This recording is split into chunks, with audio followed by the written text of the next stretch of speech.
90%. That is the single number that defines Kharg Island's importance to the Iranian regime. 90% of Iran's crude oil exports flow through one island sitting 20 miles off the Persian Gulf coast.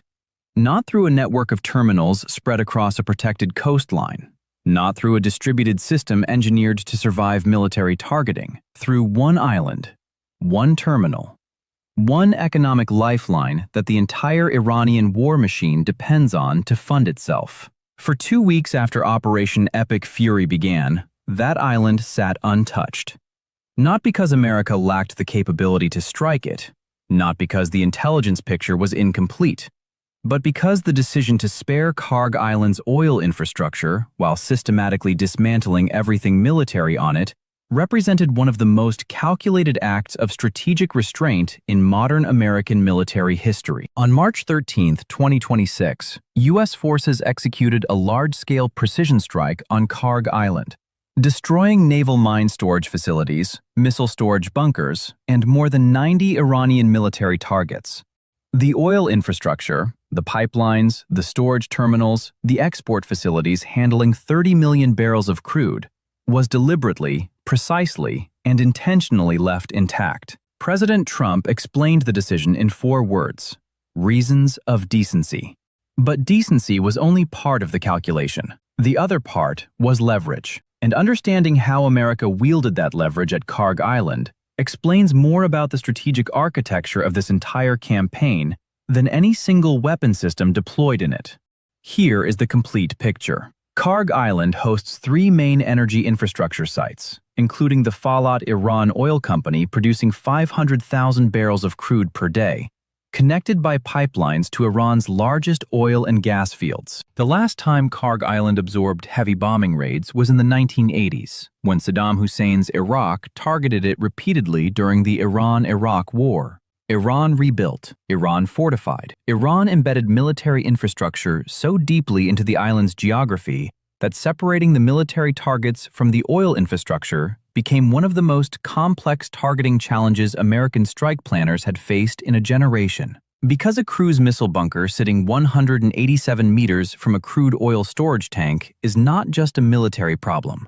It is a geometry problem, a precision problem, a problem where a weapon that misses its intended target by 15 meters does not merely fail to destroy a military asset, it potentially ignites 30 million barrels of crude and sets the global energy market on fire in ways that serve no American strategic interest whatsoever. Brent crude had already reached an intraday high of $119 per barrel after the Strait of Hormuz effectively closed to commercial tanker traffic on March 9th, the highest level since mid-2022. WTI posted its largest weekly gain in recorded history. The International Energy Agency had already called this the greatest global energy security challenge in history. Adding Kharg Island's oil infrastructure to that equation would not have been a military victory. It would have been an economic catastrophe that hurt every country on Earth simultaneously, including America's closest allies. So America threaded the needle. CENTCOM stated that the large-scale precision strike targeted assets being used to block international shipping in the Strait of Hormuz, destroying naval mine storage facilities, missile storage bunkers, the airport control tower, naval base infrastructure, and helicopter hangars, while leaving oil and gas infrastructure completely undamaged. The engineering challenge behind that statement cannot be overstated. Iranian GPS jamming systems were actively degrading satellite-guided weapon accuracy across the island during the strike.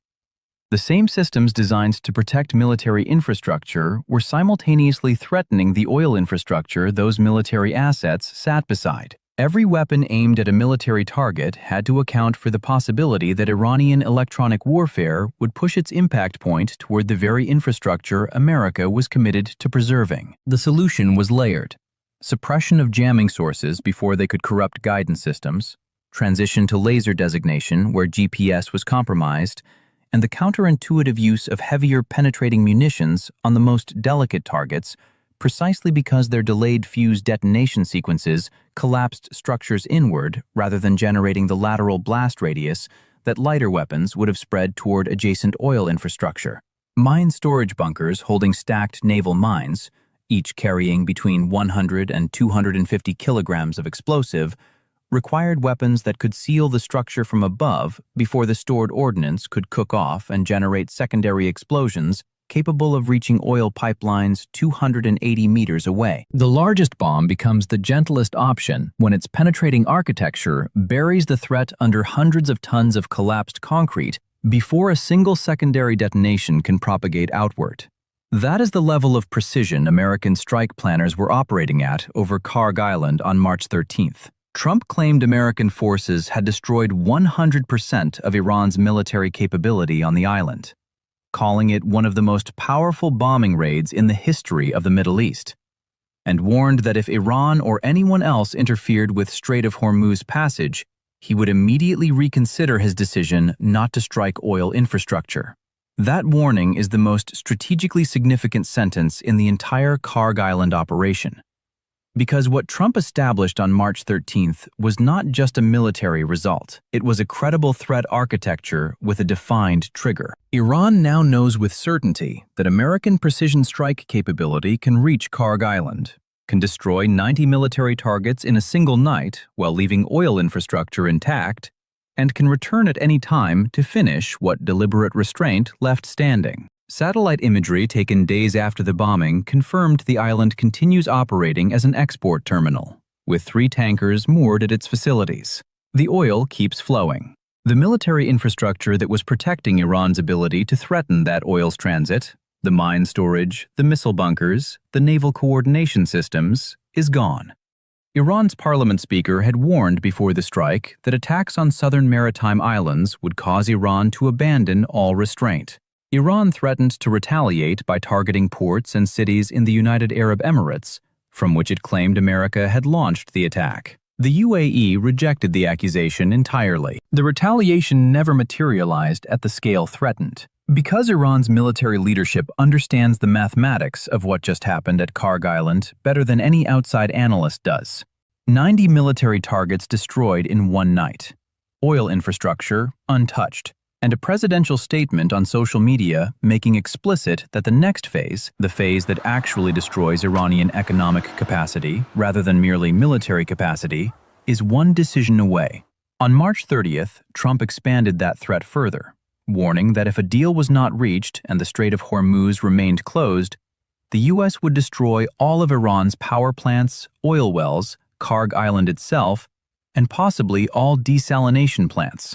The threat spectrum had widened from military infrastructure to economic infrastructure to civilian water supply.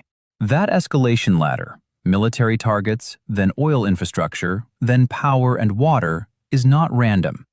It is a carefully constructed coercion architecture designed to give Iranian leadership a series of decision points before each irreversible threshold is crossed. Goldman Sachs projects Brent crude at approximately $71 per barrel by the fourth quarter of 2026, but only if the strait normalizes on schedule.